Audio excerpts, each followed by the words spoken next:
cerca de 2.000 anos, mais de 2.000 anos, né? É um bom tempo. Se a gente voltar nossa mente para 2.000 anos atrás e entender a humanidade como ela era, né, a gente vai ter uma boa noção do que, né, era o conhecimento humano daquela época. E Jesus precisava, né, se comunicar dentro de um contexto. E esse contexto era um contexto de 2.000 anos atrás. Então, a gente precisa levar em consideração a época em que Jesus falava, a cultura na qual ele estava inserido, né, e a língua que aquele povo também se utilizava para se comunicar. Isso tudo é muito importante. Ele vinha trazer verdades, né, muito profundas para um ser humano que ainda estava engatinhando em conhecimento, em ciência. Eram povos agrícolas, né, pastores simples, e ele precisava ajustar a linguagem àqueles indivíduos simples, né, trazendo imagens, muitas vezes relacionadas ao dia a dia daquelas pessoas. E por detrás desses símbolos, por detrás dessas imagens, ali pudessem estar, né, grandes ensinamentos espirituais, morais. Então, por isso ele falava, né, por parábolas, como um pai que ajusta, né, verdades para poder explicar para um filho muito novinho coisas que ele não pode entender, como a pergunta como eu nasci, por exemplo. Né? Ninguém vai falar de gameta, mitose, meiose para menino de 5 anos. Você vai falar de sementinha plantada na barriga da mamãe. Né? Não é exatamente isso, mas a imagem é correta. E por detrás dela uma grande verdade. Então Jesus faz com a gente dessa forma, falando por parábolas, trazendo mais próximo da realidade daquele povo, com palavras, com situações que eles poderiam compreender, verdades eternas. Uma outra coisa muito importante da gente considerar, antes da gente poder falar também sobre essa parábola, é a questão das interpretações do texto bíblico. Né? A gente pode extrair dos ensinamentos diversas formas de compreensão. Então, é como se houvessem diversos ângulos de abordagem que a gente pode, né, de cada olhar, ver de uma forma diferente e aplicar de uma forma diferente. Isso não é por acaso que, segundo a tradição hebraica, né, a Torá possui 70 faces, né? Ou seja, nessa linguagem simbólica, praticamente quase infinitas interpretações de cada passagem, né? Diversas faces. E hoje a gente vai tentar, a proposta aqui, abordar algumas facetas dessa passagem, da parábola do do semeador. A gente vai tentar abordar aí pelo menos umas 3 facetas dessa passagem. Claro, sem esgotar, porque se tiver 70 ainda vai faltar 67, né? Se a gente for ficar ao pé da letra. Né? Então, a ideia aqui é a gente exercitar, né, a nossa capacidade de extrair dos textos evangélicos, né, lições morais e espirituais para todos nós. Então, vamos à parábola, né, em si. Lendo ela, ela diz: eis que o semeador saiu a semear, e quando semeava, uma parte da semente caiu ao pé do caminho, e vieram as aves e comeram-na. E outra parte caiu em pedregais, onde não havia terra bastante, e logo nasceu, porque não tinha terra funda. Mas vindo o sol, queimou-se, e secou-se, porque não tinha raiz. E outra caiu entre espinhos, e os espinhos cresceram e sufocaram-na. E outra caiu em boa terra, e deu fruto, um a 100, outro a 60 e outro a 30. Então é essa a passagem que a gente vai tentar analisar no dia de hoje. Tá?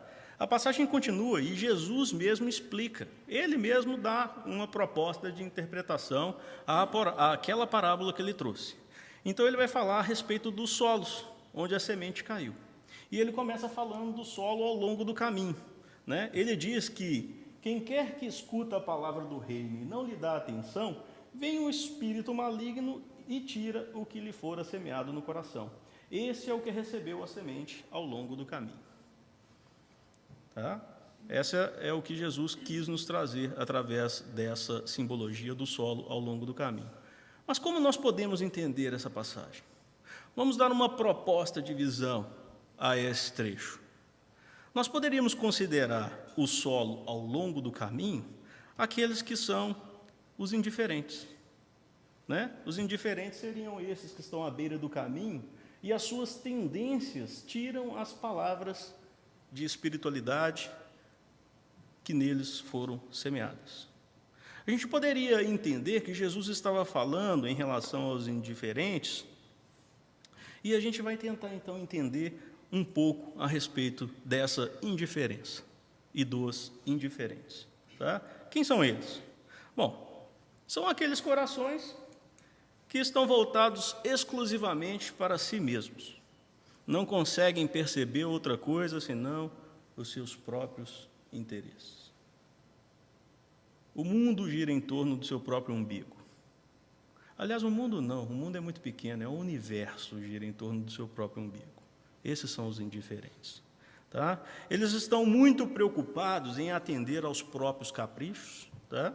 Suas falsas necessidades. E essas falsas necessidades são criadas por nossa sociedade, né? Ainda superficial e fútil. Nós estamos vivendo isso na pele.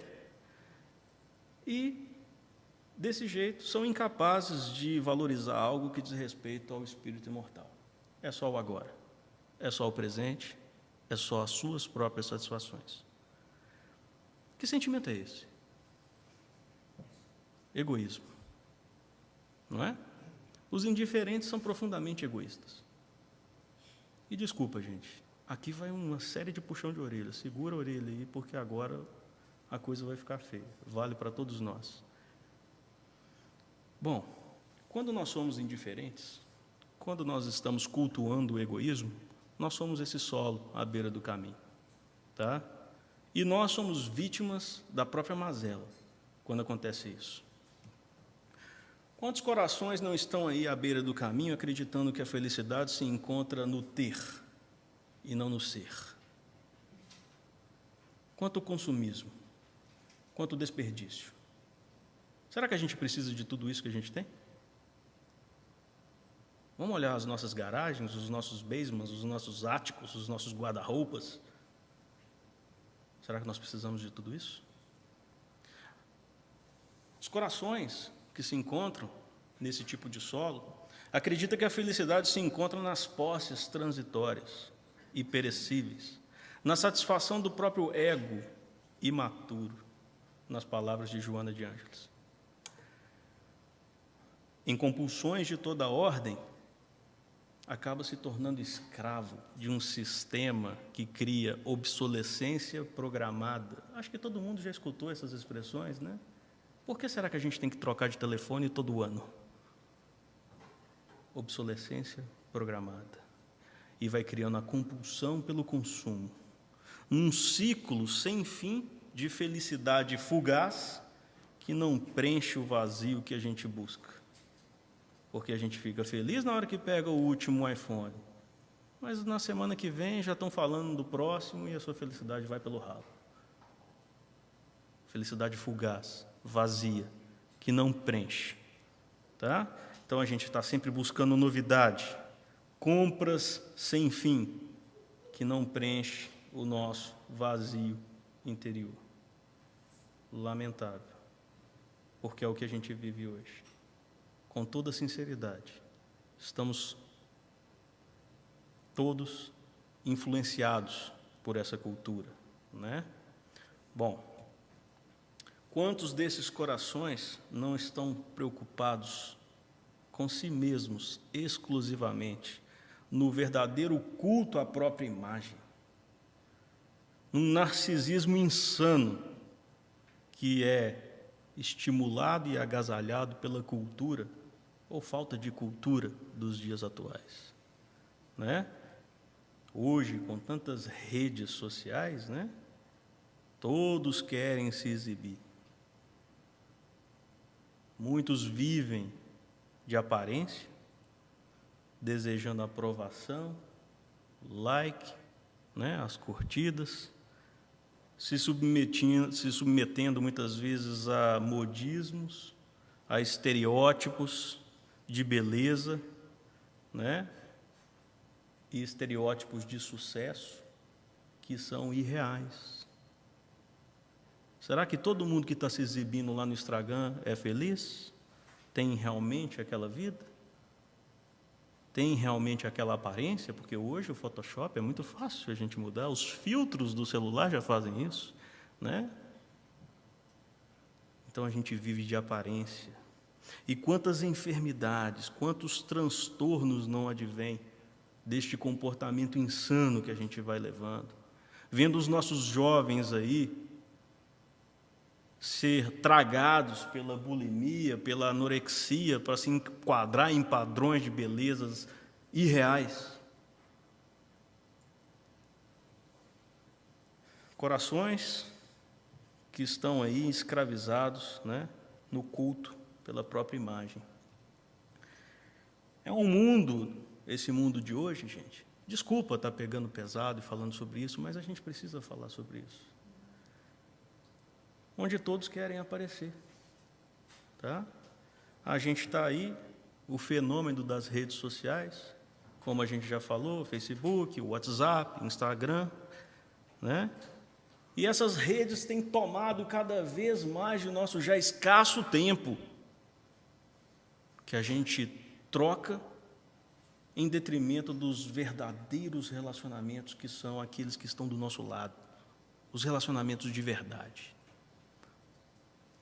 Hoje, os telefones mais novos, os sistemas, têm uma função muito legal, que ele te fala quanto tempo você passou em cada aplicativo. É assustador. Passem a utilizar. Quanto tempo a gente gasta no mundo virtual? Já temos tão pouco tempo para o mundo real. E a gente está jogando o nosso tempo fora nos mundos virtuais. Bom, o que será isso? Esses fenômenos de rede social só refletem a carência do ser humano, né? Que busca a qualquer custo atenção. Na verdade, só quer atenção. Por que a pessoa quer like? Por que ela quer curtida? Por que ela quer seguidor? Isso é carência. E aí, elas começam a fazer isso a qualquer custo. E aí começam a postar aquelas imagens fantásticas, né? Os passeios maravilhosos, tudo querendo like lá. Mas será que é assim? Será que a verdade é essa? A verdade é lamentável, porque a verdade é essa aqui, ó. As pessoas fazendo fila para tirar selfie num lugar maravilhoso, para se exibir. Passa 2 horas numa fila para se exibir num Facebook, num Instagram, numa rede social qualquer, fingindo que está feliz. Porque quem que está feliz de ficar numa fila dessa, debaixo de um sol quente, para poder tirar... Olha só, gente. E aí, a gente começa a fazer de tudo para preencher essa carência, essa necessidade de atenção e de afeto que nós temos, exibindo uma felicidade que nós não temos. E muitos não se dão conta disso. E aí a gente começa a ver notícia. E, lamentavelmente, começa a chegar para a gente notícias como essas. Jovens, adultos, pessoas maduras, muitas vezes cometendo atos esdrúxulos, perdendo a vida, zombando do sistema, das leis, porque precisam de aparecer, porque precisam desse afeto, porque precisa de seguidor, porque precisa de like. Isso reflete a forma, né, como nós, seres humanos, hoje estamos na Terra. Isso reflete a zona mental onde a gente prefere estar. A grande maioria da população. Basta abrir o YouTube. Vai lá nos vídeos mais vistos e vê o que você acha de bom. O bom aí é relativo, né? Porque senão não teria tantas visualizações. O que nós estamos vendo? O que nos agrada? Está lá. É a cara do mais vistos no YouTube. Lixo. Nada de útil. Nada inspirador, nada construtivo. Poucos. Não vamos dizer nada para não ser radical, mas poucos. Muito poucos. A maioria é estupidez e vazio. Então essa é a mentalidade do ser humano na Terra. Aí eu vou falar de uma coisa aqui que eu gostaria que vocês me perdoassem desde já e tentassem me compreender sem qualquer tipo de julgamento. Porque longe aqui de discutir padrão de beleza ou o gosto individual de cada um, nós aqui estamos tentando falar de algo que está nos extremos, nos excessos de toda a ordem, né? Hoje a gente observa excessos de toda a ordem. E isso chega à violência, inclusive, contra o nosso próprio corpo, tá? Então, é muito comum a gente ver figuras, em sua profunda necessidade de atenção, projetar conflito de automutilação. Será que a gente precisa de tanta tatuagem, piercing, procedimento cirúrgico para ficar parecida com a Barbie? Procedimento estético que quase nos deforma para que a gente possa se sentir bonito, aceito, percebido, notado por uma sociedade indiferente? Será que nossa carência é tão grande assim? Sem qualquer julgamento. Não estou fazendo julgamento dessas pessoas, não é isso. Eu estou apontando a que ponto chega, talvez, a nossa necessidade de afeto, de atenção. Nos leva a cometer, talvez, violências contra nós mesmos. E a gente está cada vez mais preso em nós mesmos. Cada vez mais presos em nós mesmos, girando o mundo em torno do nosso próprio umbigo, centralizados em nós mesmos. A gente vai vivendo desse jeito aqui, ó. Lucas, solta o som, por favor.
gente vê isso, a pergunta que a gente faz, né, naturalmente é: a que ponto chegamos?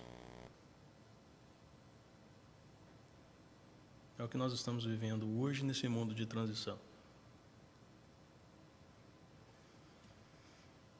Para esses corações, a semente das palavras divinas soa sem qualquer sentido. A espiritualidade soa loucura, fanatismo. Então, o que acontece? As aves do egoísmo e todas as suas filhas, porque do egoísmo se derivam todas as outras mazelas humanas, devoram as sementes de espiritualidade que tentam cair nesse coração. A gente tem que tomar muito cuidado hoje em dia, porque parece que esse tipo de solo está crescendo. Então vamos lutar contra isso. Não vamos ser solo à beira do caminho. Não vamos deixar as aves do egoísmo e suas filhas tomarem conta do nosso coração e roubarem as sementes de espiritualidade e moralidade que nos chegam. Ok? Vamos falar sobre o outro solo. O outro tipo de solo é o solo pedregoso. Jesus diz que é aquele que escuta a palavra e que a recebe com alegria no primeiro momento, mas, não tendo nele raízes, dura apenas algum tempo, e sobrevindo reveses e perseguições por causa da palavra, tira ele daí motivo de escândalo e de queda. Quem são esses? Poderíamos dizer os inconstantes, tá? São aqueles que nós podemos chamar inconstantes. São solo pedregoso que acolhem os ensinamentos com alegria, mas abandonam na hora da aprovação. A gente poderia falar que são aqueles que mudam ao sabor do vento. Ok? Sabe aquele que quando está tudo bem, tem uma fé danada? Aquela fé maravilhosa, quando está tudo bem.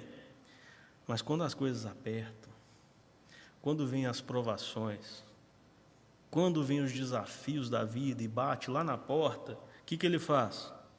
Ele pega aquela cruz daquele tamanho e fala: pô, é muito mais do que a gente combinou, né? São corações que encaram as dificuldades da vida como o castigo divino, crendo que a carga, né, é sempre pesada demais para ser suportada por eles. Muitos desses corações, que são o solo pedregoso ou os inconstantes, eles se consideram isentos da dificuldade da vida porque cumprem todas as obrigações religiosas. É aquele que não entende: poxa, eu venho no centro todo domingo, eu tomo passe, Deus, e você faz uma coisa dessa comigo? Eu estou lá batendo meu cartão direitinho.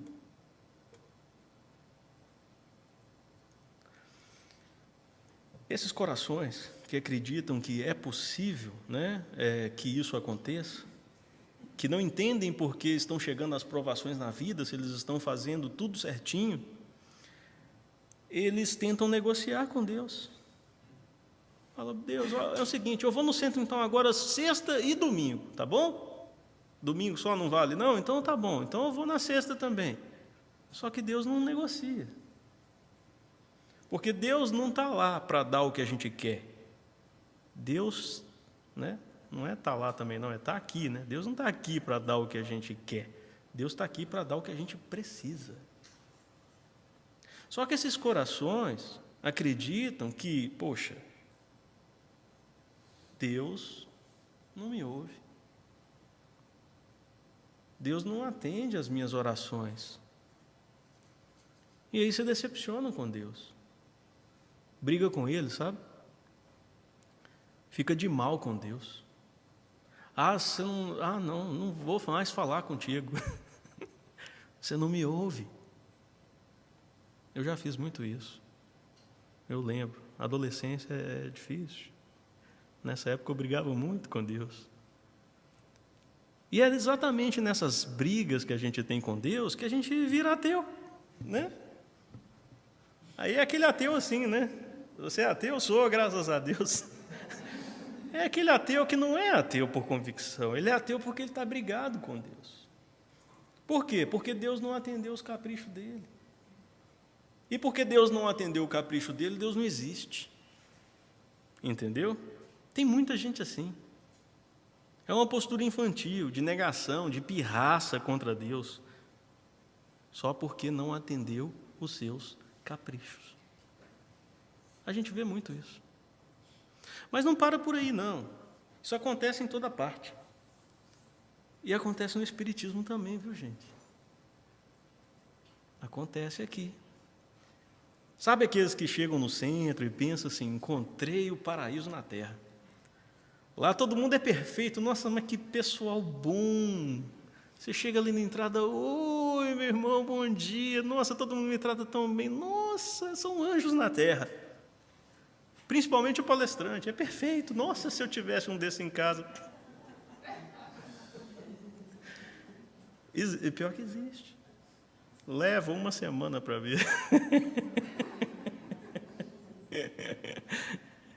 E aí eles imaginam que todos aqui são evoluídos, que estão no paraíso, já estão em nosso lar, e com o tempo descobre que somos seres humanos.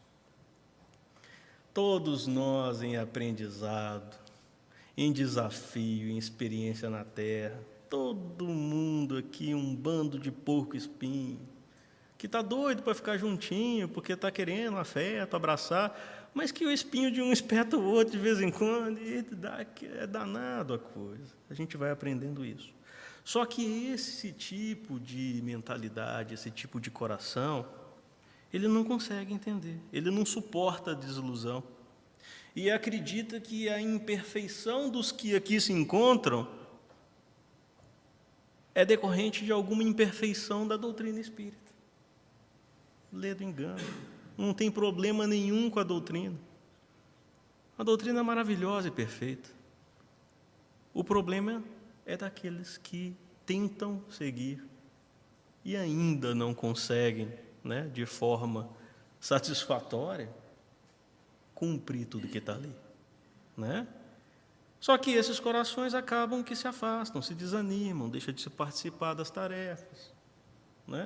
E aí tornam-se também exemplo de solos pedregosos, onde, num primeiro momento, nasce e, de repente, morre tudo. Existe um outro tipo de solo, que é o solo espinheiro. Jesus diz que aquele que recebe a semente entre os espinheiros é o que ouve a palavra, mas em quem logo os cuidados desse século e a ilusão das riquezas abafam aquela palavra e a tornam infrutífera. Nós poderíamos chamar esse tipo de solo de os imaturos. Os imaturos são as sementes, que caem entre os espinhos e são sufocados pelos vícios, pelas torpezas, pelos cuidados, riquezas e prazeres do mundo. Então, quantos corações aí não se encontram exclusivamente ocupados com as suas satisfações e seus prazeres fúteis e vícios de toda a natureza? Quantos outros não estão exclusivamente dedicados a trabalhos, preocupações, negócios, compromissos sem fim? Sem falar daqueles, que se encontram acorrentados, presos aos espinheiros dos maus sentimentos, do ciúme, da inveja, do ódio, do rancor, da mágoa, da avareza. Esses corações estão tão preocupados com essas coisas que eles não têm tempo para a vida espiritual. Não tem tempo. Eles estão ocupados demais com o que eles estão fazendo, ou curtindo a vida, ou curtindo as preocupações do trabalho, ou curtindo o sentimento ruim no coração. Eles estão muito ocupados. Eles são mais ou menos como se fossem assim, um copo cheio. Está cheio. E aí, as sementes do Evangelho, a água pura do Evangelho, quer entrar, mas o copo está cheio, o coração está cheio. Transborda, não entra. O que precisa fazer? Não adianta colocar mais. O que precisa fazer é esvaziar o copo. Tem que esvaziar o coração. Tem que tirar aqueles espinhos dali, senão a semente não nasce. No dia que aquele coração for esvaziado daqueles sentimentos, daquelas preocupações fúteis ou transitórias, aí vai ter espaço. Aí a semente brota, porque não vai ter nada para sufocar. Mas tem outro tipo de solo. O solo que é a boa terra, né?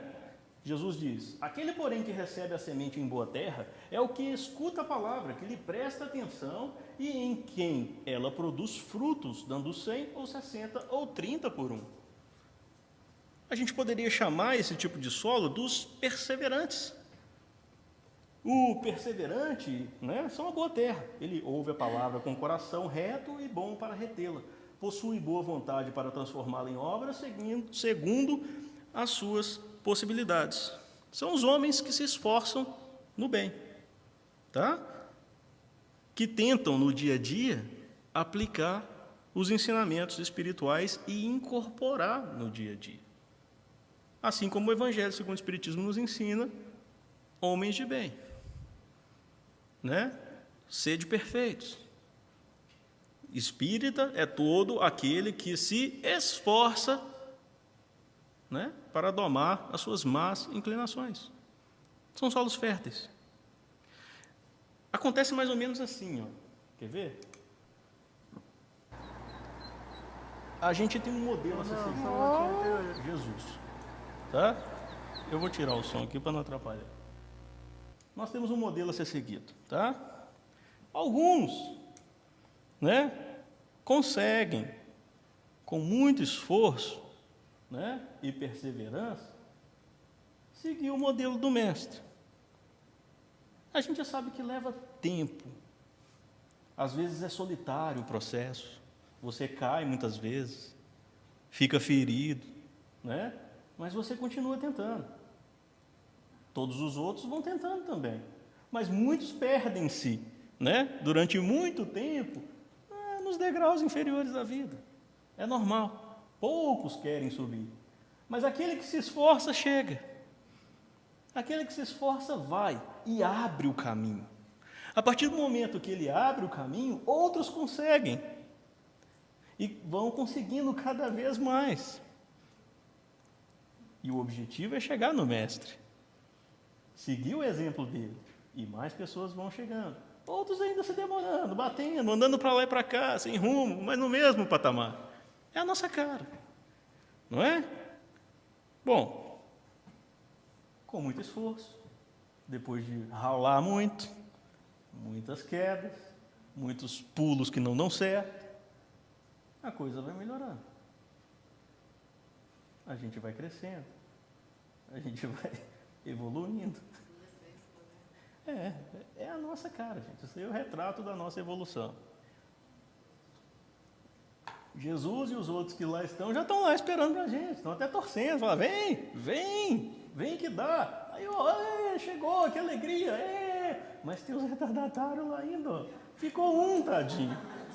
Mas ele está indo, ó, aos trancos e barrancos ele vai, ó,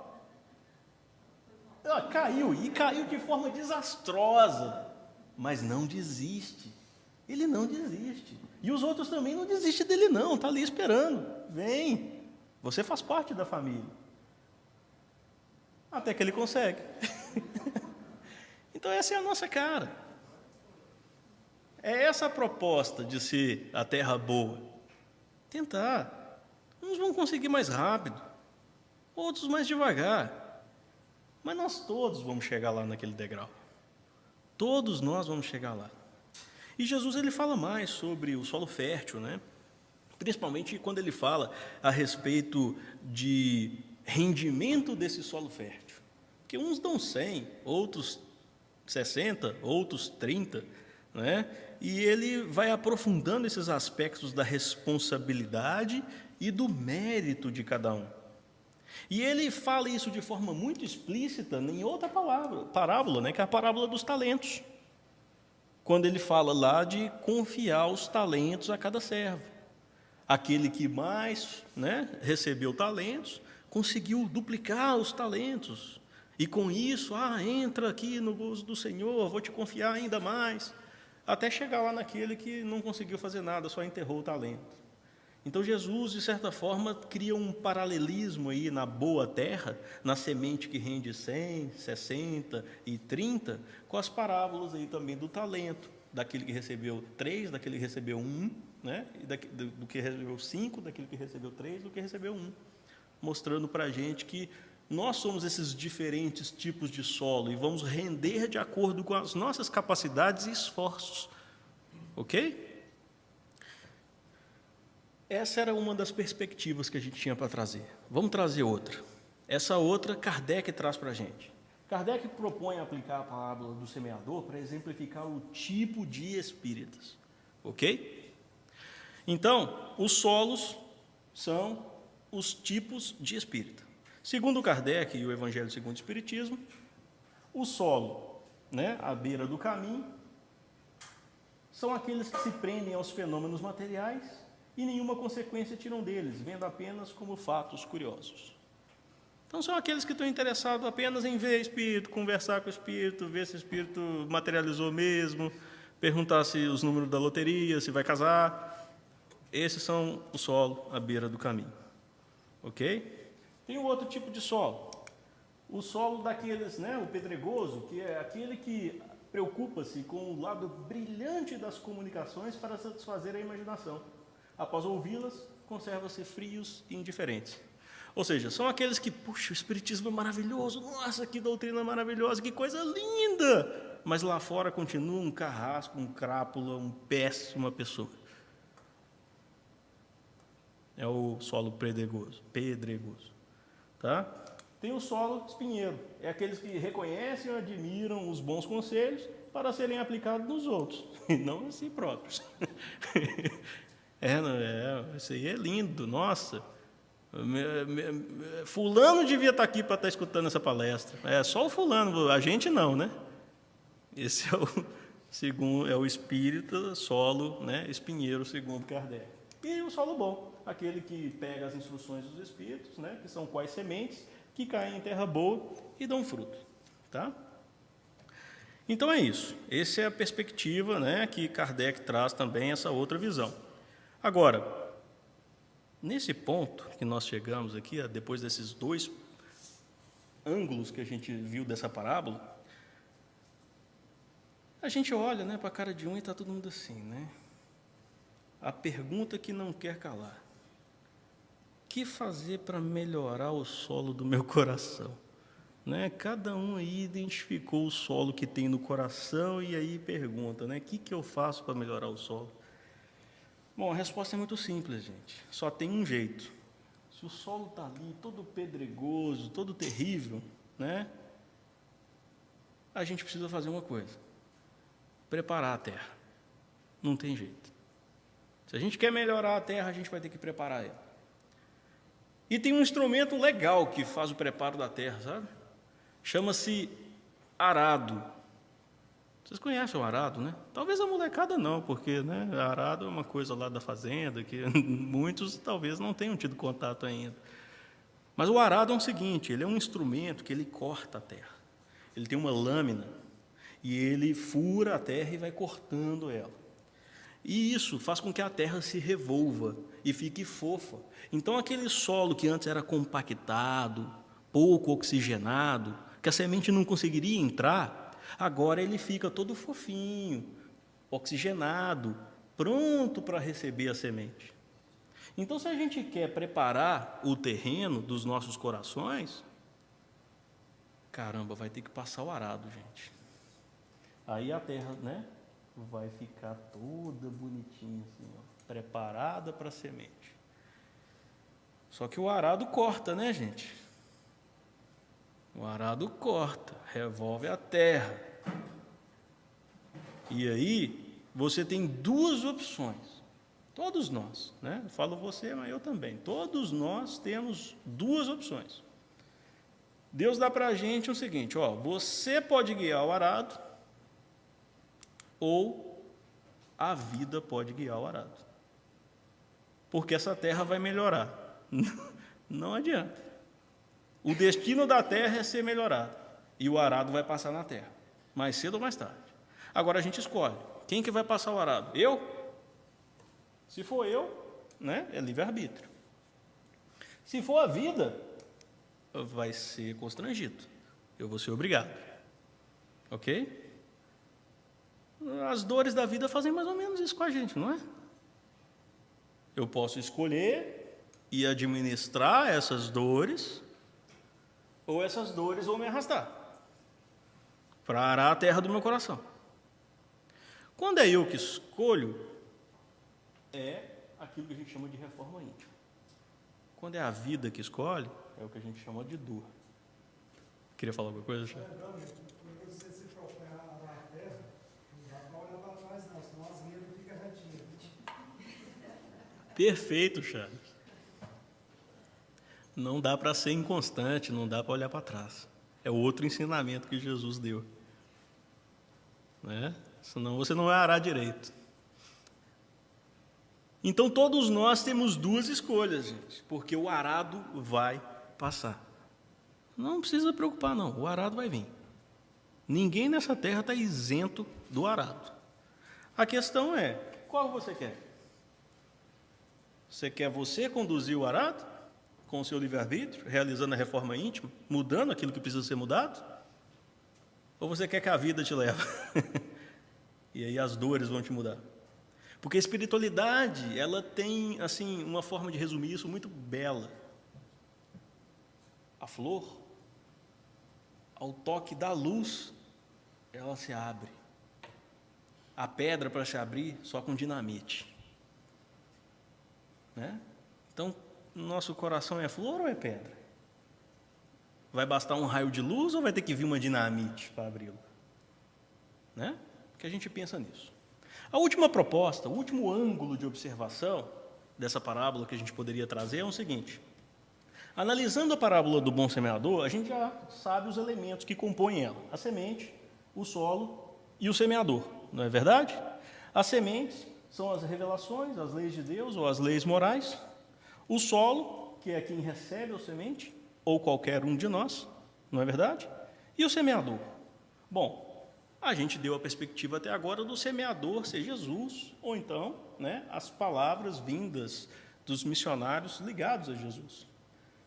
Mas e se a gente considerar que, sob um outro ponto de vista, que o semeador pode ser qualquer um de nós?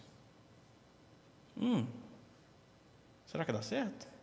Vamos tentar entender isso. Vamos analisar a semente. A semente, ela é sempre boa, né? Ela sempre brota, independente do terreno que ela cai. Cai lá no solo rochoso, cai lá no solo espinhoso, ela sempre brota. O problema é que na rocha ela morre rápido, no espinheiro sufoca, na terra boa ela brota. Então tá, então o problema não é a semente. O solo é sempre bom, tanto é que, igual a gente falou, a semente cai lá e brota. Então o problema não é o solo. Bom, nesse ponto de vista então, onde está o problema? No semeador. Nem sempre o semeador é bom. Por quê? Vamos analisar. Se a gente pega o solo da estrada, a gente não semeia em estrada. O chão é batido e não está preparado para receber semente. Então, por que você está jogando semente lá? Bom, na outra perspectiva, sobre o solo rochoso, a mesma coisa. O solo é bom, mas é raso. Primeiro, seria necessário tirar as rochas, aumentar a quantidade de terra, e aí a semente brota. E o outro solo? O espinheiro. Bom, o solo também é fértil, tanto que os próprios espinheiros nascem. Mas é necessário remover os espinheiros antes de arar, antes de semear. Bom, e no solo fértil, claro, né? O solo é fértil, é próprio para a semeadura, e mesmo assim, dependendo da especificidade do terreno, o rendimento vai ser diferente. O que eu estou querendo dizer com isso? Quando nós nos colocamos na postura do semeador, quantas vezes a gente semeia ao longo do caminho? Quantas vezes a gente está tentando mudar alguém à força ou uma situação que ainda não está pronto para a mudança? Que não está aberto para receber aquilo? É aquilo que a gente chama de atirar pérolas aos porcos. Isso pode ser entendido como semear no solo de estrada. Eu estou semeando num solo que não está preparado. Eu estou atirando pérolas em porcos. Aquele solo não está preparado para receber. Então o problema está comigo. Eu não devo jogar semente nesses solos. É dar murro em ponto de faca. Né? Por quê? Porque há corações que ainda preferem não se deixar tocar pela semente do amor. É aquele que vive de mal com a vida. É aquele que você fala bom dia, ele fala, para quem? Né? E quantas vezes nós, semeadores, não muito atentos, estamos semeando em terreno rochoso? A gente quer resultado rápido, né? O terreno é raso, a semente brota rápido, mas não tem profundidade. Quando a gente quer resultado rápido, a gente está colocando o carro na frente dos bois, né? Mudança sólida, ela precisa de tempo e constância, dedicação e paciência. Não dá para colocar o carro na frente dos bois. Se a gente desejar resultado sólido, a gente precisa aprofundar o terreno, dedicar mais tempo, dedicar-se. Ok? E quantas as vezes nós semeamos, né, num solo espinhoso? De novo, a nossa pressa, a nossa desatenção, né, que nos faz esquecer que primeiro a gente tem que tirar os espinhos do terreno. O que é isso? A gente mete o pé pelas mãos, né? É aquele que chega necessitado, precisa de atendimento, e depois a gente esclarece. A gente acolhe e depois doutrina. Mas não. O cara está lá morrendo de dor e você está querendo ensinar, olha, Deus é a inteligência suprema. O cara está sofrendo. Isso é colocar os carros na frente dos bois. Primeiro a gente acolhe. Primeiro a gente esvazia aquele coração dos espinhos, para depois semear. Né? Porque senão o desespero vai sufocar a semente. Não vai nascer. Então, lembrando, né, por essa perspectiva, os ensinamentos de Jesus, que nós também sejamos prudentes como as serpentes e inocentes como as pombas. Se algum dia nós estivermos na postura de semear, que nós possamos semear no solo adequado ou prepará-lo devidamente. Porque aí sim, né, as sementes vão nascer. Né? Que todos nós tenhamos uma boa semeadura. Vamos preparar para a prece. Obrigado.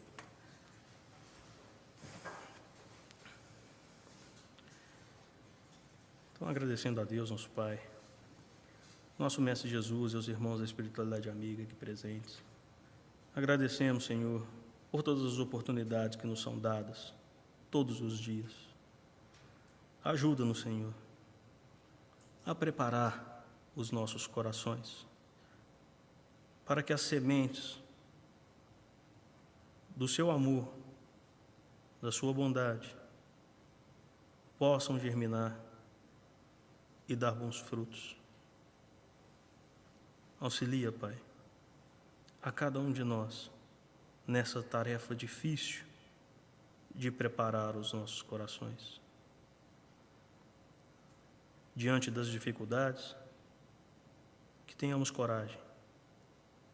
Diante das dores, que tenhamos confiança em Ti. Sabidos que de Tuas mãos só podem vir o bem e o melhor para cada um de nós. Dai, Senhor, tudo aquilo que necessitarmos para concluirmos nossas tarefas e abençoe cada um de nossos esforços. Que assim seja.